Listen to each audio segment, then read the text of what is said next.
وعلى وسلم من يريد الله به خيرا يفقهه في الدين. صدق الله العظيم وصدق رسول الله النبي الكريم.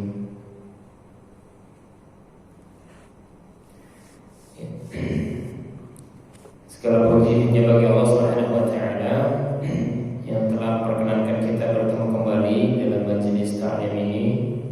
Ya, majelis yang insyaallah mendapatkan keberkahan dan rahmat dari Allah Subhanahu wa taala karena dibacakan di dalamnya ayat Allah. Maka sudah sebaik kita memuji Allah Subhanahu wa taala dengan puji-pujian yang paling tinggi, yang paling indah, yang paling mulia. Minus samawati wa minal ardi wa min syai'in syai'in. Dan sepenuh bilangan yang Allah kehendaki setelahnya. Salawat serta salam semoga senantiasa tercurah kepada baginda Nabi Muhammad sallallahu alaihi wasallam, suri tauladan yang agung yang kita harapkan syafaatnya di akhirat kelak, dan semoga kita semua mendapatkan syafaat dari beliau di akhirat kelak. Lalu pula kami aturkan jazakumullah khairan katsiran kepada panjenengan semua yang sudah bersedia hadir meluangkan waktu dan tenaganya ke masjid ini, ya, menyimak kajian ini. Insyaallah ya, ketika kita melangkahkan kaki kita dalam majelis ta'lim, majelis ilmu, kita sudah selangkah lebih dekat lagi kepada surganya Allah Subhanahu wa taala. Dan juga kami aturkan jazakumullah khairan katsiran kepada takmir masjid atas terselenggaranya kajian ini. Insyaallah ini adalah salah satu amanah, ya, salah satu amanah yang ditunaikan, dan kita akan menjadi saksi di akhir kelak insyaallah. Kita mulai saja dengan sama-sama baca basmalah. Bismillahirrahmanirrahim. Ya, jadi kemarin itu sudah kita bahas, ya, sedikit review mengenai keutamaan hari Jumat. Bahwasanya hari Jumat itu adalah hari yang terbaik, bahkan lebih baik dari hari Id, Idul Fitri dan Idul Adha. Itu kemarin hadisnya sudah kita sampaikan. Lalu kita juga dianjurkan berdoa di hari Jumat. Ya, ada yang mengatakan Jumat itu adalah ada waktu khusus yang sangat makbul. Kalau misalnya berdoa pada masa sudah bertempatan dengan waktu itu, maka insya Allah doanya itu makbul, ya, segera dikabulkan Allah Subhanahu wa taala. Nah, di manakah letaknya? Ya, yang jumhur ulama, mayoritas ulama itu mengatakan letaknya adalah setelah sholat asar. Ya, dan lebih detail lagi, lebih tepat lagi itu sudah waktu-waktu akhir asar, ya, waktu-waktu akhir asar. Nah, maka berdoalah kita kepada Allah Subhanahu wa taala dengan doa yang baik, dengan doa yang banyak, insyaallah itu akan dikabulkan. Jadi jangan disia-siakan. Nah, kita masuk ke bab selanjutnya, yaitu dianjurkan banyak membaca sholawat. Ya, dianjurkan membaca sholawat Nabi pada malam Jumat dan siang harinya. Jadi maksudnya adalah ini setelah azan, dimulainya waktu itu ya, setelah azan, maksudnya malam Jumat dan siang harinya. Pokoknya kalau sudah masuk waktu Jumat, maka berlakulah ini, ya, kita disuruh banyak-banyak membaca sholawat Nabi, ya. Nah, jadi ini adalah amalan-amalan utama. Jadi kalau misalkan sehari-hari kita juga baca sholawat, nah, pada hari Jumat ini kita lebih diperbanyak lagi baca sholawat. Nah, kan kalau bisa ketika kita lagi gak apa-apain, zikirnya itu ganti dulu dengan sholawat, begitu ya. Imam Syafi'i pun juga seperti itu. Kalau sudah masuk hari Jumat itu, zikirnya itu dikurangi, ya, kebanyakan sholawat.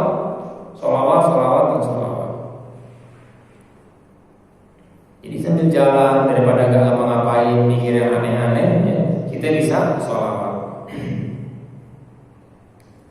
Aus bin Aus radhiyallahu anhu meriwayatkan bahwa Rasulullah SAW bersabda, min afdhali ayyamikum yaumul jumu'ah.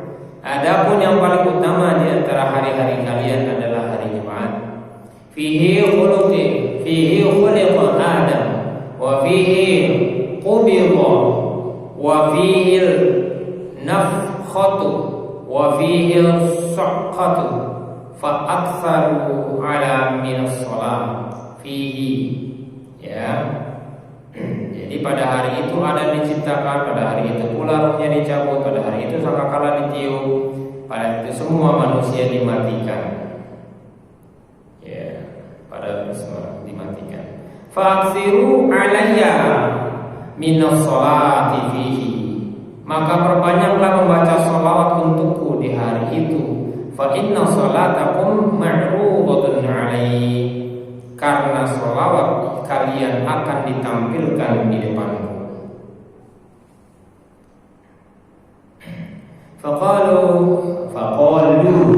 Qalu berarti ini para sahabat, karena ini jamak mudzakkar salim. Jadi ini banyak sahabat bertanya. Faqalu, maka mereka bertanya, ya Rasulullah, wa kaifa tu'radu 'alaik salatuna wa qad alimta ya'ni wa qad bali. Ya Rasulullah, bagaimana bisa bacaan salawat itu ditampilkan di depanmu padahal jasadmu telah hancur? Qala, maka Nabi menjawab, innallaha 'azza wa jalla harrama 'alayyal ard. Ya. Innallaha 'azza wa jalla harrama 'alal ard an ta'kula ajsadal anbiya. Sesungguhnya Allah melarang bumi untuk memakan jasad para nabi. Ya rawahul khamsah illa Tirmidzi. Riwayat yang imam yang lima, kita boleh terima lima kecuali Tirmidzi. Berarti Abu Bukhari, Muslim, Nasa'i, satu lagi apa? Abu Dawud.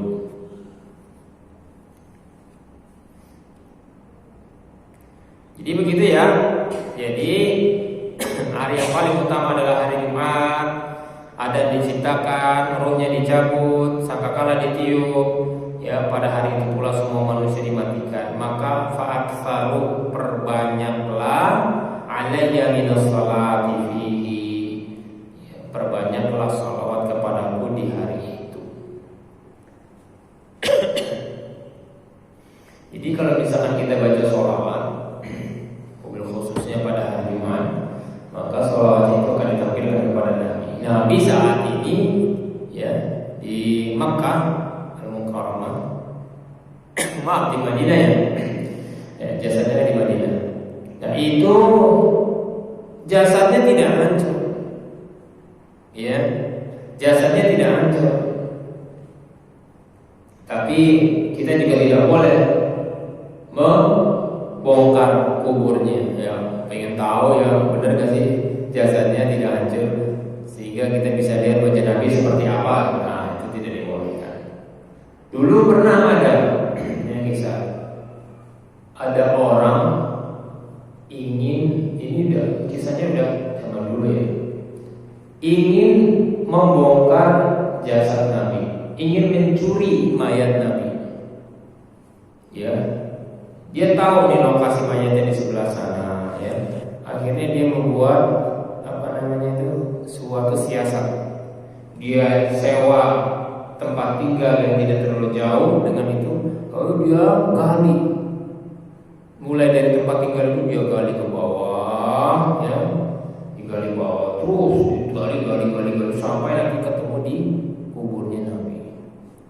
Ya, akan tetapi ketika jarak galiannya itu sudah mulai mendekat, maka ada seorang, saya lupa namanya ya, seorang ulama dan juga panglima saat itu bermimpi, ya, ngasih kabar, dikasih kabar, ya, ilham oleh Allah Subhanahu wa taala bahwasanya ada orang yang hendak membongkar jasad Nabi. Orang ini, panglima ini, sangat cinta kepada Nabi. Dia kagetkan dengan mimpi itu. Akhirnya apa? Dia cek kebenarannya. Ya. Bahwasanya ada ini, ada si Anu, cek, datang dia ke Madinah, lalu diperiksa. Ternyata benar ya apa yang ada di dalam mimpi itu tentang dua orang, dan orang itu yang berencana untuk mengurung bongkar mau curi mayat Nabi melalui terowongan yang dia buat sendiri. Akhirnya ketahuan ya. Setelah ketahuan akhirnya orang itu ditangkap, diringkus, dan penggaliannya pun juga dihentikan. Jadi bagaimanapun makarnya seseorang untuk membongkar mayat Nabi, insya Allah pasti gagal.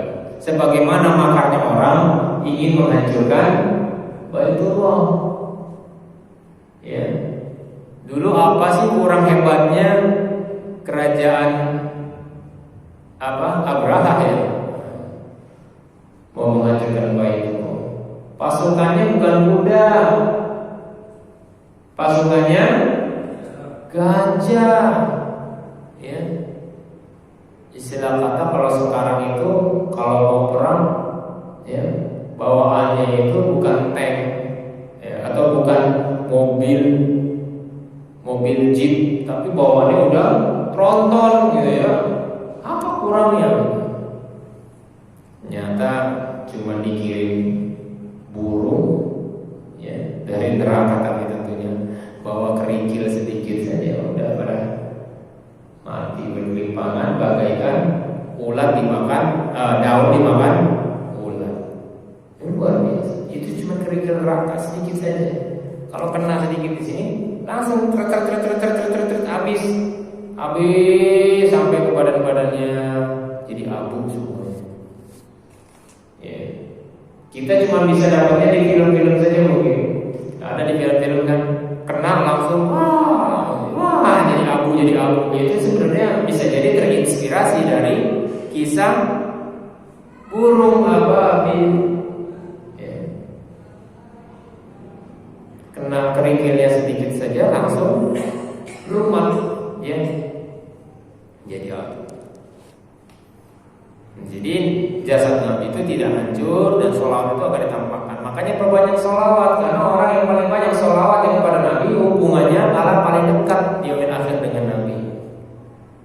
Ya, nah, ini hadisnya bukan hanya di hari Jumat, itu umum hadisnya. Hadis sholawat, ya sholawat itu tiap hari. Ya. Jadi sekali lagi itu adalah sudah disyariatkan ya bersolawat. Solawat itu bukan karena Nabi butuh, bukan.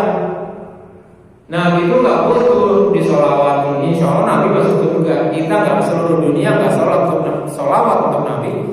Nabi Muhammad SAW pasti masuk surga. Solawat itu yang butuh itu kita sendiri ya, karena dengan bersolawat kita dapat jaminan dapat syafaat ya, kita ada jaminan dapat syafaat. Jadi walaupun dosa kita besar ya, insya Allah kita bisa dapat syafaat. Cuma jangan terlalu mengandalkan sholawat sehingga melupakan kewajiban-kewajiban kita lainnya. Karena ada orang yang berpendapat gak usah sholat, gak usah zakat, sholawat aja. Sholawat terus setiap hari, tapi gak sholat, gak zakat dan lain sebagainya. Wah ini kacau pikirannya. Ya, mentang-mentang orang yang bersholawat itu nanti paling dekat dengan Nabi, ya tidak seperti itu juga. Ya, jadi tetap ya kita harus mengikuti Nabi ya. Oh Nabi saja masuk surga itu dia sholat, dia zakat, dia haji, dia puasa. Nah kita yang bukan Nabi masa enggak? Ya, amal juga enggak jelas, diterima apa enggak juga enggak jelas. Masa kita cuma sholawat saja? Nah, jadi sekali lagi memahami hadis itu jangan hanya dari satu hadis itu saja, tapi dia harus menggeret ya hadis-hadis lain yang terkait dengannya. Itu makanya belajar fikih itu enaknya begitu, sehingga pemahamannya jadi komprehensif, ya, utuh dan menyeluruh, ya, sebagaimana ayat yang saya sampaikan setiap mau buka ini hampir selalu saya bacakan, ya ayyuhalladzina amanu dukhulu fis-silmi kafah, masuk Islam itu secara kafah, menyeluruh, utuh, menyeluruh. aja sebagian-sebagian top. Ya, jadi jangan sebagian-sebagian aja. Yang suka diamalkan, yang gak suka gak diamalkan, misalkan seperti itu. Yang suka dia imani, tapi kalau misalkan yang gak suka, gak sependapat dengan pikiran dia, tidak dia imani, itu gak bisa. Ya. Nah, karena itu ya itu adalah amalan-amalan di hari Jumat mobil khususnya ya, yaitu memperbanyak membaca sholawat. Yang dulu mungkin kita seringnya subhanallah, alhamdulillah, wa la ilaha illallah, Allahu akbar, ya tidak apa-apa baca juga ya. Tapi kalau sudah selesai langsung sholawat saja. Ya, pergi ke pasar ya, mau belanja ataupun mau menjual, baca itu sholawat. Ya. Kan ringkasnya ada ya. Sholawat tidak harus selalu Allahumma shalli ala Muhammad wa ala ali Muhammad, kama shallaita ala Ibrahim wa ala ali Ibrahim, wa barik ala Muhammad wa ala ali Muhammad, kama barakta ala Ibrahim wa ala ali Ibrahim fil alamin innaka Hamidum Majid. Memang itu sholawat benar, sholawat Ibrahim. Mau dipakai enggak apa-apa silakan. Tapi kalau mau ringkas ya boleh Allahumma shalli wa sallim ala Muhammad. Cukup. Enggak apa-apa. Allahumma shalli wa sallim wa barik ala Muhammad. Boleh. Atau kalau ada yang mau pakai Sayyidina, monggo. Ya, kalau Muhammadiyah enggak pakai Sayyidina. Ya kan? Ini enggak usah diperbanyak lagi masalah Sayyidina. Banyak sekali itu pembahasannya.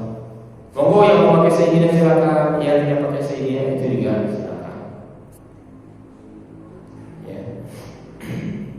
Kalau saya seperti itu, Allahumma shalli wa sallim ala Allahumma shalli wa sallim wa barik ala Sayyidina Muhammad. Allahumma shalli wa sallim wa barik ala Sayyidina Muhammad. Itu terus baca. Gak usah dihitung-hitung sampai berapa 5.000 Pak. Gak usah dihitung-hitung ya. Pokoknya selama kita berjalan ya itu didawalkan. Ya. Ya, hanya dengan tanpa Sayyidina enggak masalah. Ya.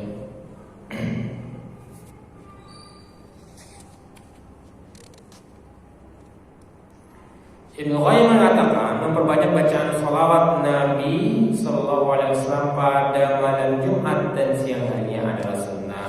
Ya, merujuk kepada sabda beliau, "Aktsiru minas sholati alayya yaumul jumu'ati wa lailatul jumu'ah." Perbanyaklah membaca sholawat untukku pada hari Jumat dan malam harinya. Ini artinya disyariatkan. Nabi sudah berkata seperti ini, berarti ini ada syariatnya. Ya. Rasulullah SAW adalah manusia yang mulia, sedangkan hari Jumat adalah hari terbaik. Dengan demikian, membaca salawat Nabi SAW pada hari Jumat memiliki keutamaan yang tidak dapat pada hari lainnya, yang tidak bisa didapat pada hari yang lainnya.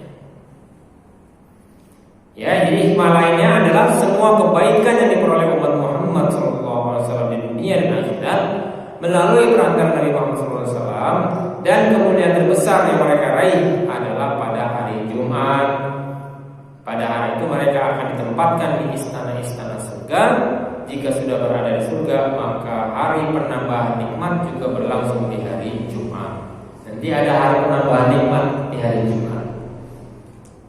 Nanti di surga itu kita itu memiliki derajat yang berbeda-beda, tergantung amal-amalan kita. Ada yang derajatnya yang bawah rendah, ya. Ada yang derajatnya tengah, ada derajatnya bertingkat-tingkat sampai yang paling tinggi nanti ada surga Firdaus. Nanti di hari Jumat itu ada semacam pasar kumpulan. Berkumpullah seluruh penghuni surga nanti. Itu di hari Jumat. Sehingga pada hari itu ya, seolah-olah penghuni surga itu tidak ada perbedaan derajat, ya. Itu hari penambahan nikmat. Ya, jadi ketika misalkan datang orang yang dari derajat yang lebih tinggi ke derajat yang lebih, orang yang derajat yang lebih rendah itu pengen banget punya apa yang dimiliki orang derajat lebih tinggi. Ya, nah pada hari Jumat itu ya diberikanlah kenikmatan itu, keinginan untuk seperti itu dapat. Nah itu ada nanti di surga penambahan nikmat. Ya, nah itu adanya di hari Jumat. Jumat, setiap hari Jumat. Makanya yang menyesal itu bukan hanya orang-orang kafir, bukan hanya orang-orang non-muslim yang menyesal. Orang-orang muslim pun juga menyesal. Ya, kenapa dapat surganya cuma ini gitu. Padahal ada surga yang lebih tinggi. Walaupun dia puas di sana, tapi kalau udah melihat nanti yang lebih tinggi derajatnya, ya dia ngerasa nyesal kenapa cuma sampai sini. Padahal ada nikmat yang lebih baik. Ya. Oleh karena itu jangan menyesal ya. Apa yang kita lakukan hari ini, kebaikan yang kita lakukan hari ini, itulah nanti yang akan berbuah di hari kiamat. Ya, kita bisa masuk surga, ya surganya ya di situ. Mau yang di pinggiran aja, yang mau di tengah ya ayo, ya. Yang mau paling tinggi silakan. Ya. Jadi seperti kisahnya Sa'labah itu sering sekali sudah masyhur tentang seseorang yang senantiasa sholat berjamaah. Ya, dia itu punya tempat sendiri mojok, ya, mojok sebelah kiri. Jarak perjalanan dari rumahnya ke masjid itu jauh sekali, sangat jauh sekali. Tapi dia tunggu, ya. Hingga suatu saat, ya Nabi melihat kok orangnya nggak datang-datang. Si fulan itu Sa'labah itu kok nggak datang-datang. Ditunggu-tunggu ya, akhirnya waktunya udah mau habis juga. Akhirnya sholatlah. Setelah sholat dijenguk, kenapa kok nggak datang? Karena biasanya datang terus, walaupun jauh. Jalan sampai rumahnya, ternyata meninggal. Ketika meninggal, istrinya berkata, wahai Rasulullah SAW, saya tidak tahu tentang apa yang dia katakan menjelang mautnya. Jadi ya dikatakan Anda yang lebih jauh, yang satu lagi adalah Anda yang lebih baru, Anda yang kata yang baru, yang satu lagi Anda yang kata semuanya. Ini sudah beberapa kali saya sampaikan di sini, ya. Ya, ini sudah beberapa kali saya sampaikan. Anda yang baru itu dikasih tahu oleh Rasulullah SAW itu ketika sakaratul maut itu diberikan gambaran pahala perbuatannya. Kenapa dia berkata Anda yang lebih jauh? Karena dulu pernah berbuat amal mengantarkan seseorang, ya kalau tidak salah itu seorang buta. Tapi ada versi lain adalah tentang jarak yang dia tempuh dari rumah ke masjid. Ya. Kenapa tidak lebih jauh? Karena dikasih lihat itu gambaran pahalanya yang begitu luar biasa. Surga dikasih lihat itu begitu luar biasa. Ya. Seandainya lebih jauh pasti surganya lebih indah gitu. Setelah itu ada amalan lainnya, kenapa ya tidak yang baru? Kenapa bukan yang baru? Karena saat itu ada cuaca dingin, ya, dia sedang keluar, lalu ada orang yang kedinginan hampir mati. Akhirnya diberikanlah baju luaran. Baju luarannya itu lebih usang, yang bagian dalamnya lebih baru. Diberikanlah itu sehingga orang itu selamat dari kematian, ya, dari kematian karena kedinginan. Ya, ditampakkanlah itu amalnya, masya Allah luar biasa, ya. Sampai-sampai andai kata bajunya itu lebih baru, wah itu pasti pahalanya jauh lebih besar. Ya, yang satu lagi adalah andai kata semuanya, ya. Hingga suatu saat dia sedang makan roti dengan segelas susu, ya, tiba-tiba ada minta-minta. Akhirnya diberilah sepotong roti, ya, dipotong rotinya itu dibelah dua, ya, susunya juga dibagi dua, makan. Ditampakkanlah, ya, pahala memberi makan tersebut luar biasa banyak, luar biasa besar, sehingga dia berkata andai kata semuanya, ya, kalau semuanya masih lebih hebat lagi pahalanya. Nah, jadi ini yang bapak-bapak, ibu-ibu yang di rumah gak ada apa-apanya, gak adanya, nanti jangan sampai nyesel andai kata datang ke masjid. Ya, andai kata ketika sholat, andai kata soft pertama, ya, andai kata jangan sampai berkata nanti ya, andai kata di soft kanan, ya, soft pertama, ya, andai kata sholat subuhnya berjamaah, sholat sunnahnya jadi lebih baik daripada dunia dan isinya, apalagi sholat wajibnya, apalagi berjamaah. Ya. Jadi banyak andai kata nanti ketika sakaratul maut. Semakin nikmat, semakin banyak bekal kita, pahalanya yang dapat di golongan semakin besar, sehingga ketika sakaratul maut itu sambil melihat sesuatu yang indah itu, rasa sakitnya itu tidak terlalu terasa. Lain sama orang kafir, ya, lain dengan orang non muslim. Ketika ditampakkan, ya, sakaratul maut, ketika mengenai sakaratul maut, yang nampak bukan surga tapi neraka. Makanya mayatnya, rohnya nggak mau keluar dari tubuhnya. Ya. Akhirnya dipukul sama malaikat. Cetak, ya. Pukul lagi, pindah ke sana, tangannya dipukul, cetak, pindah, pukul, sehingga ketika sampai di dukun itu ditarik dengan tarikan yang sangat keras. Yaitu semuanya ada di surat apa itu? Yang tentang malaikat itu. Demi yang menarik dengan demi yang mencabut dengan sekeras-kerasnya. Itu tentang malaikat pencabut nyawa. Ya. Jadi, ya, pertahankan akidah kita, jangan sampai keluar dari ajaran Islam. Asyhadu an la ilaha illallah, asyhadu anna Muhammadar Rasulullah. Tidak ada Tuhan selain Allah dan Muhammad Rasulullah dan Nabi terakhir. Itu akidah dipertahankan. Selama akidah ini kita lurus, ya, maka amalan-amalan soleh akan diterima Allah Subhanahu wa taala insyaallah. Ya.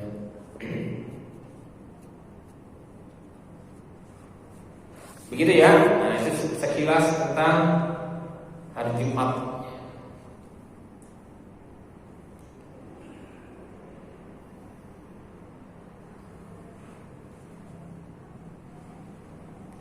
Baik, selanjutnya, ya, ibadah apa lagi yang disunahkan pada hari Jumat, yaitu membaca surat Kahfi pada malam Jumat dan siang harinya dan atau siang harinya.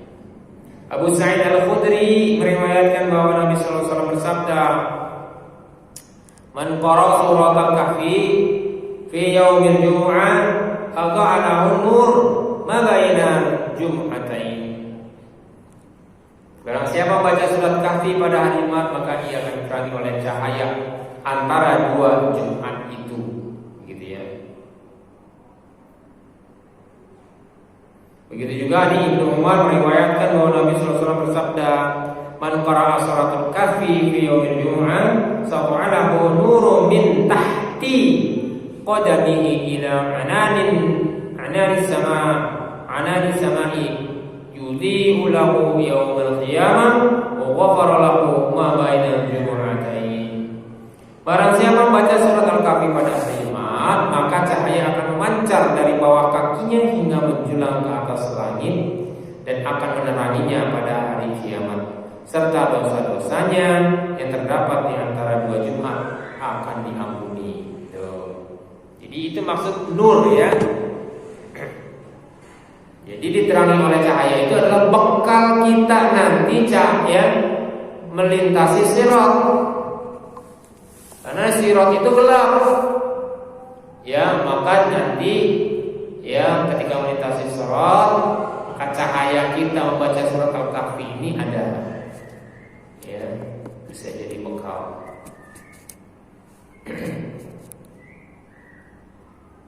Dan akan meneranginya pada hari kiamat. Itulah cahaya, ya, yang ada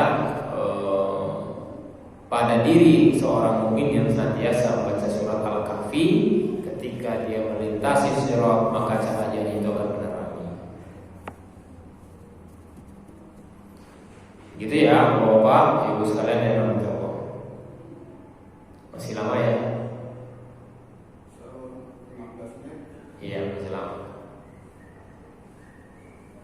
Nah, ini satu lagi.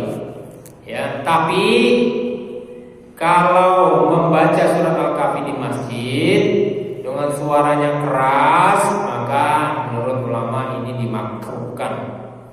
Syekh Muhammad Abduh mengeluarkan fatwa mengenai hal ini.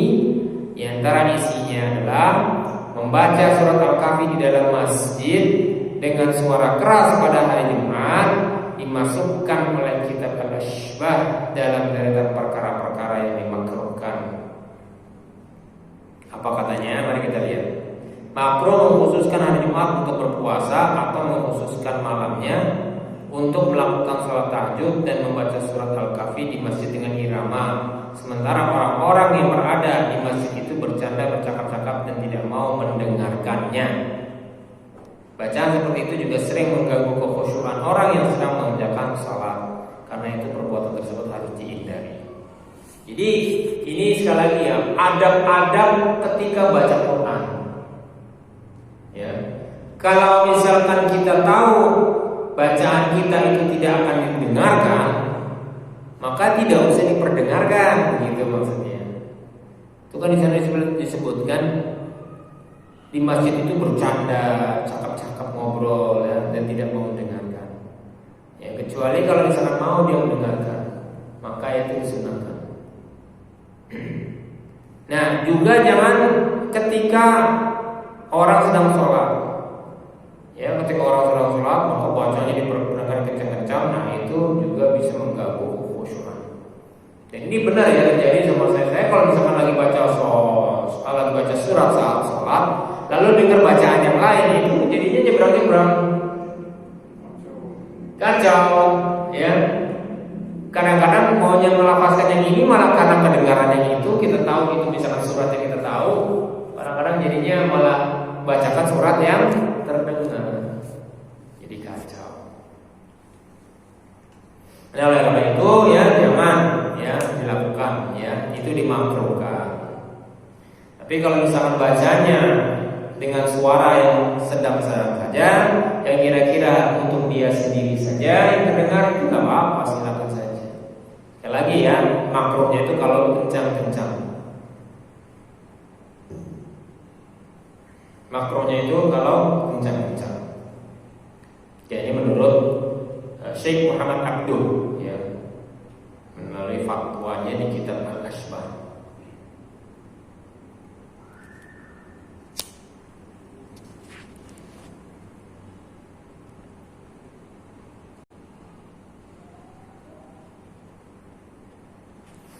Nah, ya terakhir lagi ya, insyaallah sebelum kita masuk tanya jawab. Mandi, berhias, menggosok gigi, dan memakai wangian setiap hendak berkumpul dengan orang banyak, terutama saat salat Jumat.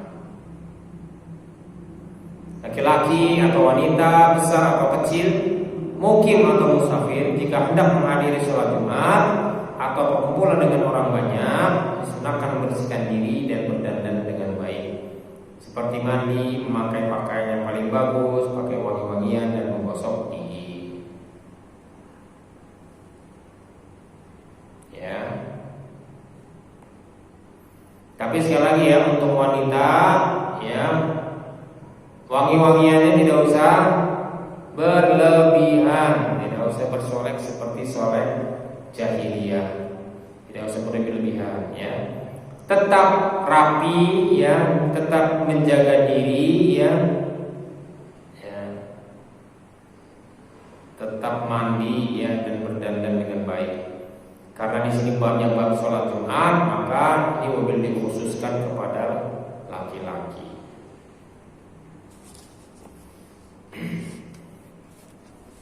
Ya, tapi di sini tidak hanya sholat Jumat ya. Kita berkumpul sama orang banyak, usahakan pakaian kita rapi, jangan kumal, jangan acak-acakan gitu ya. Rapi, terus wangi. Ya, ini sudah saya sampaikan beberapa kali ya, bahwasanya Nabi itu melarang orang yang makan bawang ke dalam masjid. Ya, tapi ini hanya bawang saja ya. Hadisnya hanya bawang, tapi Kalau kita lihat dari tahlilnya, sebabnya yaitu karena bau, maka hukumnya jadi meluas. Bukan hanya bawang, apapun yang bisa menyebabkan gangguan kepada manusia banyak, ya wabil khususnya di masjid, maka gangguan itu harus dihilangkan. Baik seperti bau badan, bau mulut, ya bau-bau dan lainnya dan lain segala macamnya. Ya. Kadang-kadang yang nyium orang lain, kita sendiri kadang-kadang nggak merasa bau. Ini betul apa betul? Ya. Jadi harus sering-sering introspeksi diri minta tolonglah ke istri, bau nggak sih? Kadang-kadang istri juga karena udah biasa hidup dengan kita, ya. Mungkin yang harusnya bau jadi nggak bau. Jadi harus minta tolonglah orang lain ini bau apa enggak. Kalau bau itu mandi dulu, ya.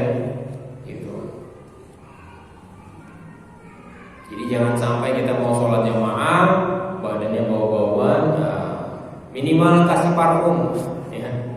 Kalau misalkan memberi parfum itu tidak menyebabkan bau yang baru. Kalau yang bisa menyebabkan wangi, ya pakai saja parfum, tidak apa-apa. Tapi kalau misalkan jadi tercipta bau yang lebih baru, ya lebih baik tidak usah. Hilangkan dulu baunya, ya mandi. Oh ya, kecuali yang sudah puasa.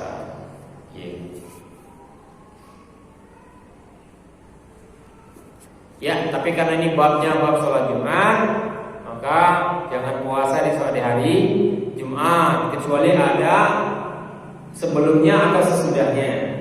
Ya, seperti sholat Ayyamul Bid misalnya, ya ada sebelumnya ada sesudahnya. Atau sholat bukan sholat tapi puasa Ayyamul Bid.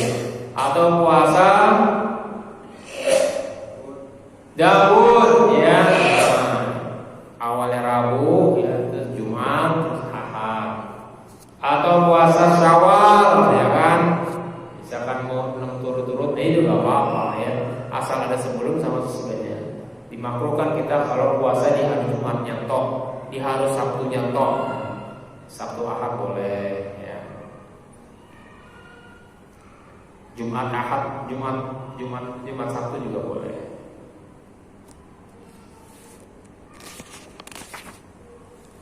Mari kita lihat dalil-dalilnya, ya. Abu Sa'id radhiyallahu anhu meriwayatkan bahwa Nabi sallallahu alaihi wasallam bersabda, "Ala kulli muslim al-ghuslu yaumul jumu'ah." Setiap muslim hendaknya mandi pada hari Jumat. Wa yalbasu min salihi thiyabihi wa in kana lahu tibun massabihu. Ya. Setiap muslim hendaknya mandi pada hari Jumat, mengenakan pakaian yang baik, dan kalau punya hendaklah ia memakai wangi-wangian. Gitu. Jadi jangan kalah sama non muslim. Ya, mohon maaf kalau orang Kristen, ya, itu setiap minggu kebaktian itu pakaiannya necis-necis mah. Rame, bawa mobil mewah-mewah. Mobilnya juga udah dicuci, gak ada yang belel-belel. Pakai jas, ya kan? Itu udah kayak hari raya. Gitu. Ya kudunya kita kayak gitu, ya. Bawa mobil gak apa-apa. Mobilnya tapi udah dicuci. Jangan mobil yang kacanya bisa digambar. Maksudnya ngerti ya? Debunya saking tebalnya bisa digambar. Ya kalau bisa bawa mobil, ya bawa, kalau enggak menyusahkan bawa motor. Intinya tampilkan izah kita sebagai muslim. Jadi makanya kalau hari Jumat itu jangan lagi pakai kaos. Dan itu makanya jangan hanya ke masjid toh, pulang sampai rumah langsung dibuka ganti kaos. Jangan, pakai terus selama hari Jumat itu sampai nanti azan. Ya, sampai nanti azan. Kadang-kadang nanti ada yang nanya, mau kondangan? Itu adalah waktu yang sangat tepat bagi kita berdakwah. Ya, mau kondangan kemana Pak? Oh, ini kan hari Jumat. Hari Jumat kan hari raya umat Islam. Namanya hari raya kita harus pakai pakaian yang bagus. Enak kan maunya? Itu. Gak usah pakai pola Rasulullah SAW. Gak perlu begitu. Ya. Kita kasih tahu aja hari Jumat itu hari raya umat Islam. Ya, jadi sebagaimana hari raya umat Islam yang lain, ya, sholat seperti Id, ya, maka kita pakai pakaian yang bagus, yang rapi, yang wangi. Kalau perlu pakai minyak rambut. Kecuali kalau kita udah biasa pakai peci, ya nggak usah pakai minyak rambut lah. Buat apa ya? Udah pakai minyak rambut disisir rapi-rapi, pakai peci. Ya, jadinya kan sia-sia. Ya tapi kalau pakai juga nggak apa-apa. Begitu ya.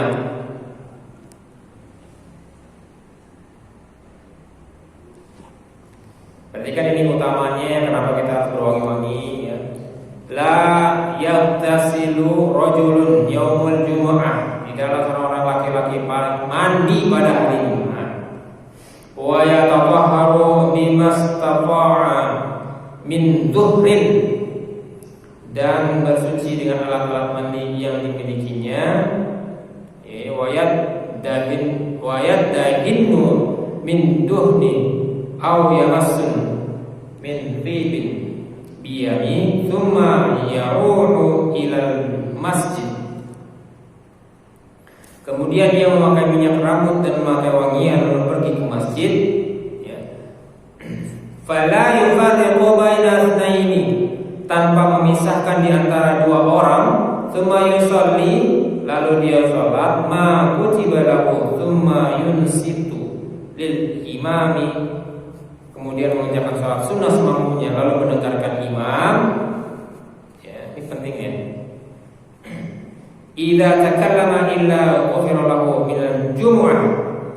Kemudian ketika berkhutbah melainkan dosa-dosanya yang terdapat antara Jumat dan Jumat itu berikutnya ilal jumu'ah al-ukhra, ya. Sehingga melainkan dosa-dosanya terdapat antara Jumat dan Jumat berikutnya diampuni Allah Subhanahu wa taala.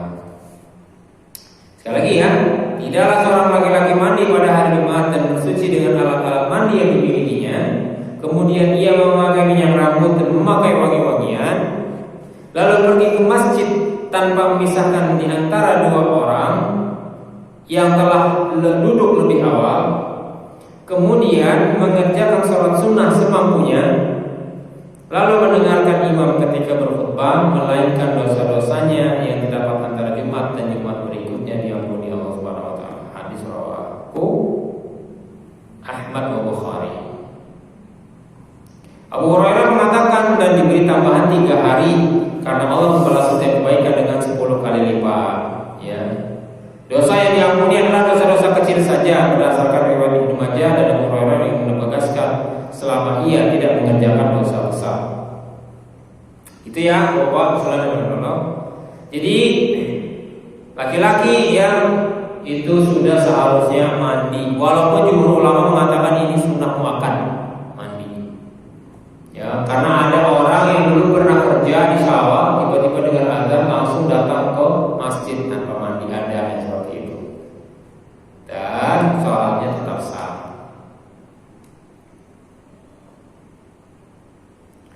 Ya, jadi begitu ya. Mandi lalu pakai minyak rambut dan memakai wangi-wangian itu artinya apa? Membuat diri kita itu enaklah dipandang orang, ya. Tidak mengganggu orang. Lalu pergi ke masjid tanpa memisahkan di antara dua orang, ini penting yang kita ketahui ya. Tanpa memisahkan di antara dua orang ini maksudnya kalau orangnya itu sudah penuh. Ya. Jadi kalau dia sudah duduk begini, terus dia geser-geser, padahal penuh gitu ya. Lain halnya kalau begini. Kan biasa ya sholat Jumat kita di sini karena memang ilmunya kurang ya. Gak tahu kenapa. Itu kalau datang sholat Jumat orang senangnya daerahnya daerah tembok, pojok belakang ya. Gak tahu kenapa. Pokoknya maunya belakang. Entah karena habis Jumatan bisa langsung cabut atau bagaimana, gak paham. Harusnya di depan ini pahalanya lebih besar. ya. Jangan di belakang, ya. Karena gak ada ilmunya. Nanti pas ya balik lagi masalah nyesel. Nanti pas sakaratul maut, ya nyesel dia. Kenapa nggak sholat di soft pertama? Kenapa sholat ngambil softnya di belakang? Biar bisa nyender tembok, biar bisa tidur apa gimana? Nggak paham. Nah, ketika itu ya mungkin di baris keberapa ya memang rapat, tapi di depannya itu masih ada yang banyak yang kosong. Maka dalam hal ini memisahkan dua orang itu tidak apa-apa, ya. Memisahkan dua orang itu tidak apa-apa. Oh, ternyata sudah azannya. Ya, ini perlu diluruskan ya. Kemudian mengerjakan sholat sunnah. Nah, sholat sunnah yang dimaksud di sini adalah sholat duha. Ya. Walaupun nanti ada yang mengatakan itu sunnah qobliyah, ya wallahu a'lam bishawab. Tapi kalau saya pribadi menganggapnya itu adalah sholat sunnah duha dan sholat tahiyatul masjid. Tapi karena di sini dikatakan sebanyak-banyaknya, maka kemungkinan besar ini adalah sholat sunnah duha.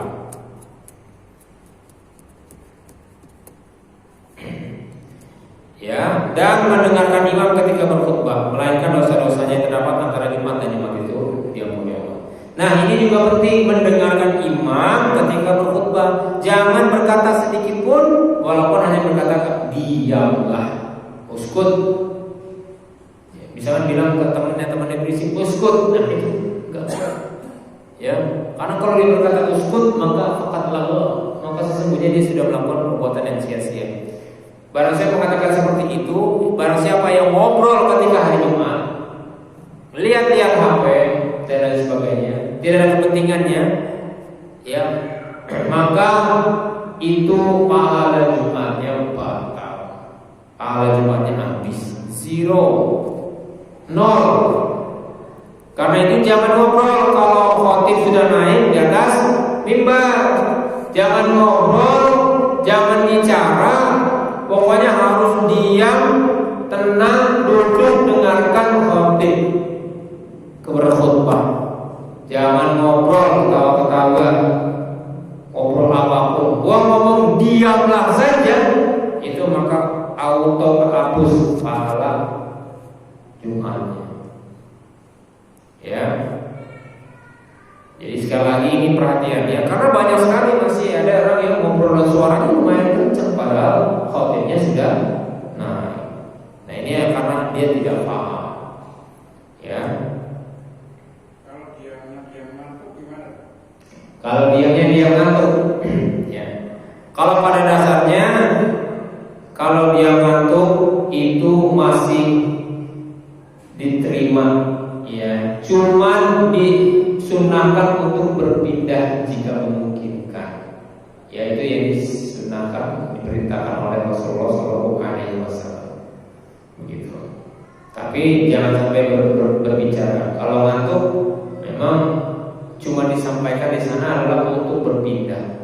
Mengenai masalah batalnya itu kita tidak melihat keterangannya, ya. Mengenai batalnya tidak ada perkataan fakor lagunya tidak ada, ya. Tapi sekali lagi ya disunahkan untuk menghilangkan kantuknya tersebut, ya. Bahkan sebelum datang ke masjid hilangkan dulu kantuknya. Ya bagusnya qailullah dulu, tidur sejenak, barang 10 menit 15 menit. Ya insya Allah itu sudah cukup. Ya nanti perkara ini lebih dalam lagi kita bahas di sub bab selanjutnya ya mengenai masalah khutbah. Insya Allah. Mungkin itu dulu ya. Habis azan insya Allah kita tanya jawab sedikit ya. Kita lihat azan berjawab. Lagi ke sesi tanya jawab. Ya, persilakan kepada ibu-ibu terlebih dahulu. Barangkali ada yang mau ditanyakan, kami persilakan.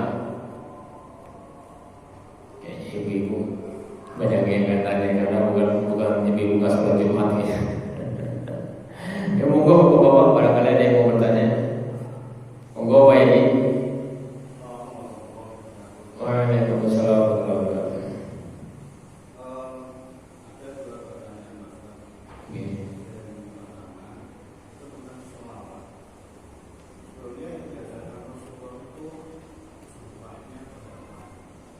Kemudian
Gini, jazakallahu khairan. Ya, ini pertanyaan yang bagus. Yang pertama masalah sholawat. Ya, sebenarnya apa sih yang diajarkan itu bagaimana? Karena ada sholawat badan juga, ada sholawat nariyah ya, ada sholawat apalagi barzanji, sholawat juga ya. Iya. Cuma yang saya dengar itu kalau barzanji itu adalah sholawatnya itu dibuat sendiri oleh seorang ulama yang dahulu itu sempat bermimpi bertemu Nabi dan diajarkan lagi mimpi itu. Nah, jadi dia mengikuti ulama. Sebenarnya yang perlu kita cermati adalah sholawatnya itu bertentangan atau tidak dengan syariat. Intinya seperti itu. Jadi kita mengubah sholawat itu diperbolehkan sebenarnya, ya, selama tidak bertentangan isinya dengan dengan syariat yang sudah disyariatkan oleh agama ini. Jadi itu hal-hal yang sebenarnya masih ikhtilaf. Ya, jadi sholawat itu memang kalau misalnya dari hadis-hadis banyaknya memang sholawatnya sholawat Ibrahimiyah. Ya, banyaknya sholawat Ibrahimiyah ya, Allahumma shalli ala Muhammad wa ala Muhammad wa salli ala Ibrahim wa ala Ibrahim. Itu banyaknya memang hadis riwayat tentang itu. Ya, tapi sebenarnya nanti kalau kita lihat hadis-hadis yang lain yang berkenaan dengan hadis fi'liyah, kalau misalkan ini kan hadis Ibrahimiyah itu memang bacaannya itu kalimat tekstualnya itu adalah ajarkan kami bagaimana membaca sholawat kepadamu. Tekstualnya kayak gitu, makanya nanti bunyinya seperti itu ya. Tapi ada juga nanti hadis-hadis fi'liyah ya, itu nanti bunyi sholawatnya berbeda juga. Nah, ini adalah hal yang sesuatu yang perlu didalami ya. Tapi yang saya ketahui adalah sholawat barzanji. Kalau yang nariyah dan sebagainya saya belum tahu. Ya, saya belum tahu bagaimana asal usulnya. Gitu. Yang kedua adalah mengenai hadis Sa'labah. Awalnya saya juga sempat mencari ya, memang tidak ketemu ya. Tapi berhubung saya percaya ya dengan Ustadz Hadi Hidayat ya, bahwasanya kafaah keilmuan beliau itu tidak bisa diragukan lagi ya, hafalan hadis beliau juga tidak bisa diragukan lagi ya, maka ya saya menganggap misalnya dia seorang yang siqah. Dari situ saya berani kembali mengemukakan asar ini ya, kisah ini, jejak ini gitu ya. Tapi ya wallahu alam itu memang baiknya nanti kita cek kembali ya, baiknya kita cek kembali. Semoga kita menemukan kejelasannya mengenai hadis tersebut. Begitu ya Bang. Memang benar sih ada hadis ya mengatakan man kataba alayya muta'ammidan ya falyatabawwa'u maq'adahu finnar. Barang siapa yang berdusta atas namaku ya, secara sengaja, maka persiapkanlah tempat duduknya dalam neraka. Tapi di sini kan maksudnya berdusta dengan namaku secara sengaja memang dia niatkan, ya, memang benar-benar dia niatkan. Seperti apa yang membuat hadis palsu tadi ya, benar-benar dia niatkan bahwasanya terong itu adalah, misalnya ya, terong itu adalah penyembuh berbagai macam penyakit. Nah, itu hadis palsu ya. Nah, itu sudah dikonfirm. Nah, tapi untuk masalah Sa'labah ini nanti bisa kita lihat. Memang ada beberapa hal dari bunyi teksnya itu sepertinya memang tidak masuk akal. Karena ada jarak perjalanannya itu disebutkan bisa mencapai 3 jam. Kayaknya nggak masuk akal ya. Sebab perjalanan dari rumahnya ke masjid misalkan 3 jam. Pulangnya lagi, ya udah maghrib, jadi balik lagi ke sini 3 jam lagi. Jadi ini kayaknya nggak masuk akal ya.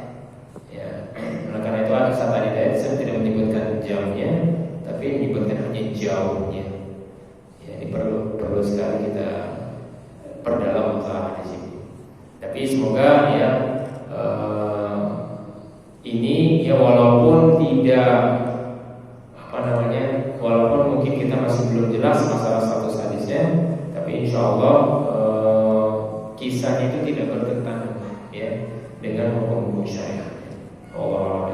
Jadi andai kata ini hadisnya pun dhaif gitu ya, maka hadis dhaif ini tidak bertentangan dengan hadis-hadis yang masyhur ya, bahwasanya orang-orang yang meninggal dalam keadaan beriman kepada Allah Subhanahu wa taala, kehidupan yang baik, maka dia akan mendapat panggilan ya ayatul nafsul mutmainnah ya, dia akan